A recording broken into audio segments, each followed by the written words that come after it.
चलिए नमस्कार, जीके जिस के क्लास में आप सभी का बहुत बहुत स्वागत है। तो एसएससी जीडी का जो एग्जाम डेट है वो घोषित हो चुकी है आप सभी के 24 फरवरी 2024 से आपके एसएससी जीडी के एग्जाम होने वाले हैं। तो आप लोग अपनी तैयारी जो है कंटिन्यू कर दें। और करंट अफेयर देखिए कहाँ से पढ़ें, तो करंट अफेयर आपको बता दें 2023 के नवंबर दिसंबर से ज़्यादा बनेंगे। तो अपने चैनल में डेली होती है करंट अफेयर की क्लास, तो आप लोग जुड़ा करें और चैनल को सब्सक्राइब करके बेल को जरूर प्रेस कर लें ताकि हर एक क्लास का नोटिफिकेशन आपको मिल जाए। तो चलिए आज की इस क्लास को स्टार्ट करते हैं, आप लोग चीज़ों को नोट भी करते चलेंगे। तो चलिए आज का हमारा पहला क्वेश्चन आप सभी को बताना है। क्वेश्चन है, भारत के संविधान के किस अनुच्छेद के अनुसार सांसद द्वारा बनाए गए कानून द्वारा किसकी ताकत तय की जाती है। तो नोट करेंगे भारत के संविधान के अनुच्छेद 124, भारत के संविधान के अनुच्छेद 124 के अनुसार जो भी सांसद द्वारा कानून बनाया जाता है उसमें सुप्रीम कोर्ट की ताकत तय की जाती है। तो राइट आंसर अनुच्छेद 124 के तहत जो भी कानून बनाया जाता है सांसद के द्वारा उसमें सुप्रीम कोर्ट की ताकत तय की जाती है। तो इसका आप लोग स्क्रीनशॉट ले लेंगे। चलिए अगला क्वेश्चन देखेंगे। अगला क्वेश्चन है, स्कंदगुप्त ने 5 प्रकार के स्वर्ण सिक्के जारी किए थे, निम्नलिखित में से कौन सा सिक्का उनके प्रकारों में से नहीं है। तो नोट करेंगे स्कंदगुप्त ने जो 5 प्रकार के सिक्के जारी किए थे इनमें से है आपका तीरंदाज प्रकार, घुड़सवार प्रकार भी है, राजा और रानी प्रकार भी है। इनमें से आपका वेल वृषभ प्रकार नहीं है। तो राइट आंसर डी, वेल वृषभ प्रकार जो है ये स्कंदगुप्त के द्वारा जारी किए हुए स्वर्ण सिक्कों में से नहीं है। और यहाँ पे आप लोग नोट करेंगे आचार प्रकार, राजा रानी प्रकार, छत्र प्रकार, शेर प्रकार, कातिल प्रकार और घुड़सवार प्रकार। ठीक, तो ये स्कंदगुप्त द्वारा ये 5 प्रकार के स्वर्ण सिक्के जारी किए गए थे। चलिए अगला क्वेश्चन बताना है। अगला क्वेश्चन है, 1938 में राष्ट्रीय योजना समिति के अध्यक्ष कौन थे। तो ये थे जवाहरलाल नेहरू। नोट करेंगे 1938 में राष्ट्रीय योजना समिति के जो अध्यक्ष है ये पंडित जवाहरलाल नेहरू थे। और थोड़ा सा यहाँ पे डिटेल नोट करेंगे। तो राष्ट्रीय योजना समिति 1938 क्या है। तो नोट करेंगे भारत में राष्ट्रीय योजना समिति की स्थापना 1938 में कांग्रेस अध्यक्ष और भारतीय राष्ट्रीय सेना के सर्वोच्च नेताजी सुभाष चंद्र बोस और बाद में पंडित जवाहरलाल नेहरू के द्वारा की थी। तो right answer Pandit Jawaharlal Nehru. Note करेंगे 1938 में राष्ट्रीय योजना समिति के जो अध्यक्ष थे ये थे पंडित जवाहरलाल नेहरू, जो कि हमारे देश के प्रथम प्रधानमंत्री रहे हैं। चलिए अगला क्वेश्चन देखेंगे। अगला क्वेश्चन है, महात्मा गांधी का चंपारण सत्याग्रह का विरोध किसने किया था। तो नोट करेंगे महात्मा गांधी के चंपारण सत्याग्रह का विरोध जो है एनजी रंगा ने किया था। और नोट करेंगे महात्मा गांधी ने चंपारण सत्याग्रह 1917 में किया था। और महात्मा गांधी का पहला सत्याग्रह जो कि चंपारण का सत्याग्रह, इसका विरोध एनजी रंगा ने किया था। और नोट करेंगे चंपारण सत्याग्रह एक किसान विद्रोह था जिसका नेतृत्व बिहार के चंपारण जिले में महात्मा गांधी ने किया था। 1914 से 16 के बीच में जो भी किसानों से नील की खेती कराई जाती थी इसके विद्रोह में महात्मा गांधी जी ने 1917 में चंपारण का सत्याग्रह किया था जिसका विरोध एनजी रंगा ने किया था। चलिए अगला क्वेश्चन देखेंगे। अगला क्वेश्चन है, पनामा नहर किसे जोड़ती है। तो नोट करेंगे पनामा नहर जो है ये प्रशांत और अटलांटिक महासागर को जोड़ती है। नोट करेंगे पनामा नहर जो है प्रशांत और अटलांटिक महासागर को जोड़ती है। ठीक, और नोट करेंगे पनामा नहर को 1914 में खोला गया था। ठीक, 1881 में फ्रांस के द्वारा इसका निर्माण किया गया था और बाद में 1904 में इसे अमेरिका को सौंप दिया गया था। तो नोट करेंगे पनामा नहर जो है प्रशांत महासागर और अटलांटिक महासागर को जोड़ती है। चलिए अगला क्वेश्चन है, कोनो राष्ट्रीय उद्यान निम्नलिखित में से किस राज्य में स्थित है। तो नोट करेंगे कोनो राष्ट्रीय उद्यान जो है ये मध्य प्रदेश में स्थित है। कोनो राष्ट्रीय उद्यान मध्य प्रदेश में स्थित है। और नोट करेंगे इसे 2018 में राष्ट्रीय उद्यान घोषित किया गया था। और नोट करेंगे इसकी स्थापना जो है अभ्यारण्य के रूप में 1981 में की गई थी। कोनो अभ्यारण्य की जो स्थापना है 1981 में की गई थी और इसे 2018 में राष्ट्रीय उद्यान का दर्जा दिया गया था। और साथ साथ नोट करेंगे वर्ष 2022 में 8 चीतों को नामीबिया से मध्य भारतीय राज्य मध्य प्रदेश के कोनो राष्ट्रीय उद्यान में लाया गया था। ठीक, चलिए अगला क्वेश्चन कह रहा है, मौर्य वंश के अंतिम शासक कौन थे। तो नोट करेंगे मौर्य वंश के जो अंतिम शासक हैं ये बृहद्रथ थे। ठीक, बृहद्रथ जो हैं ये मौर्य वंश के अंतिम शासक थे और ये अपने ही सेनापति पुष्यमित्र से मारे गए थे और बाद में पुष्यमित्र इन्हें मार करके शुंग साम्राज्य की स्थापना वे किए थे। ठीक, और नोट करेंगे अशोक सम्राट जो है ये मौर्य वंश के शक्तिशाली बनकर विश्व भर में प्रसिद्ध रहे हैं। ठीक, तो राइट आंसर मौर्य वंश के जो अंतिम शासक हैं ये बृहद्रथ हैं और मौर्य वंश के संस्थापक हैं चंद्रगुप्त मौर्य।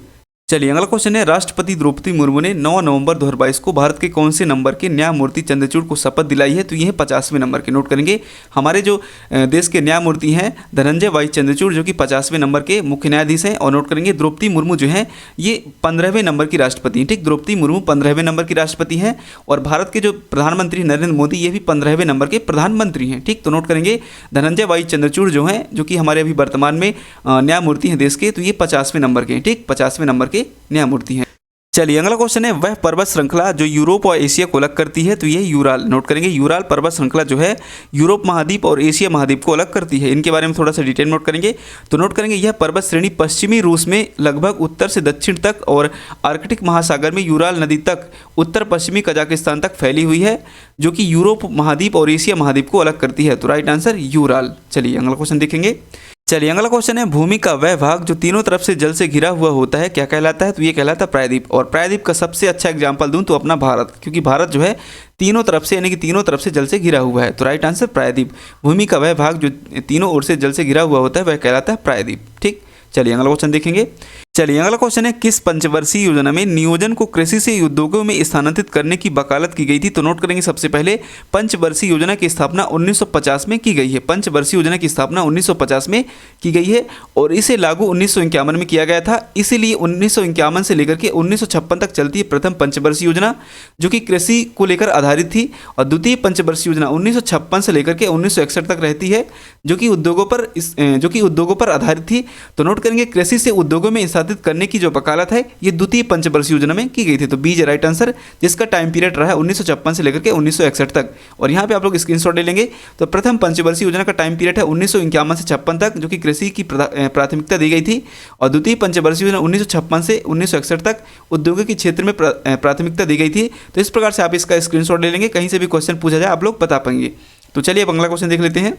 चलिए अगला क्वेश्चन है, किस युद्ध में ब्रिटिश द्वारा डच सेना को निर्णायक रूप से पराजित किया गया था? तो नोट करेंगे बेदरा के युद्ध में। ठीक, बेदरा का युद्ध जो है 1759 में हुआ था। 1759 में किसके बीच? ब्रिटिश सेना और डच सेना के बीच किया गया था, जिसमें ब्रिटिश द्वारा डच सेना को निर्णायक रूप से पराजित किया गया था। तो राइट आंसर बेदरा या बिदर्रा का युद्ध। थोड़ा सा यहाँ पे आप लोग डिटेल नोट करेंगे। तो नोट करेंगे यह लड़ाई अंग्रेजों और डचों के बीच लड़ी गई। इस लड़ाई में डचों की पराजय अंग्रेजों द्वारा की गई थी। तो राइट आंसर बेदरा या फिर बिदर्रा का युद्ध। चलिए अगला क्वेश्चन है, रुक्मणी देवी अरुंडेल निम्नलिखित में से किस शास्त्रीय नृत्य से संबंधित है? चूंकि यह नृत्य है, ठीक, तो रुक्मणी देवी जो है ये भरतनाट्यम से संबंधित है। ठीक, और भरतनाट्यम तमिलनाडु में किया जाता है। ठीक, तमिलनाडु में भरतनाट्यम किया जाता है। और भरतनाट्यम जो है एक शास्त्रीय नृत्य भी है। उड़ीसा आपका जो ओडिसी है उड़ीसा में किया जाता है। कुचिपुड़ी आपका आंध्र प्रदेश में किया जाता है। ठीक, और कथक आपका यूपी में किया जाता है। ठीक, और कथकली आपका केरला में किया जाता है। तो रुक्मणी देवी जो है भरतनाट्यम से संबंधित है और भरतनाट्यम तमिलनाडु का प्रसिद्ध शास्त्रीय लोक नृत्य है। ठीक, तो राइट आंसर भरतनाट्यम। चलिए अगला क्वेश्चन देखेंगे। चलिए अगला क्वेश्चन है, भारतीय संविधान का चौथा भाग किससे संबंधित है? तो भारतीय संविधान का चौथा भाग जो है ये राज्यों से संबंधित है। राज्यों के नीति निर्देशक तत्वों से भारतीय संविधान का चौथा भाग संबंधित है। और इसके अंतर्गत अनुच्छेद 36 से 51 तक आते हैं। इसके अंतर्गत अनुच्छेद 36 से 51 तक आते हैं। वहीं बात करें नागरिकता की, तो नागरिकता जो है अनुच्छेद 5 से लेकर के 11 के अंतर्गत आते हैं। ठीक, तो राइट आंसर राज्यों के नीति निर्देशक तत्वों से संबंधित है संविधान का चौथा भाग। चलिए अगला क्वेश्चन देखेंगे। अगला क्वेश्चन है, प्रसिद्ध पुस्तक विंग्स ऑफ फायर किसकी आत्मकथा है? तो नोट करेंगे प्रसिद्ध पुस्तक विंग्स ऑफ फायर जो है ये एपीजे अब्दुल कलाम की आत्मकथा है, जो कि हमारे पूर्व राष्ट्रपति भी रह चुके हैं। और एपी अब्दुल कलाम को मिसाइल मैन भी कहा जाता है। तो नोट करेंगे प्रसिद्ध पुस्तक विंग्स ऑफ फायर जो है एपीजे अब्दुल कलाम की आत्मकथा है और इसके सह लेखक अरुण तिवारी हैं। चलिए अगला क्वेश्चन है, सौर्य मंदिर कहाँ पर स्थित है? तो नोट करेंगे सौर्य मंदिर जो है ये महाबलीपुरम में स्थित है। और महाबलीपुरम कहाँ है? तमिलनाडु में। तो नोट करेंगे सौर्य मंदिर महाबलीपुरम यानी कि तमिलनाडु में स्थित है। और सौर्य मंदिर का पिक्चर आप लोग देखेंगे तो सौर्य मंदिर जो है महाबलीपुरम में स्थित है। चलिए अगला क्वेश्चन देख लेते हैं। अगला क्वेश्चन है, हर्ष ने किस सभा में अपना सारा सामान जो है दान में दिया था? तो हर्ष ने प्रयाग की सभा में। नोट करेंगे हर्ष ने प्रयाग की सभा में अपना सारा सामान जो है दान में दे दिया था। और नोट करेंगे हर्षवर्धन एक महायान बौद्ध थे। उन्होंने बौद्ध धर्म के महायान संप्रदाय को लोकप्रिय बनाने के लिए कन्नौज संगीति 643 ईसा पूर्व का आयोजन किया था। तो राइट आंसर प्रयाग की सभा में। हर्ष ने प्रयाग की सभा में अपना सारा सामान जो है दान में दे दिया था।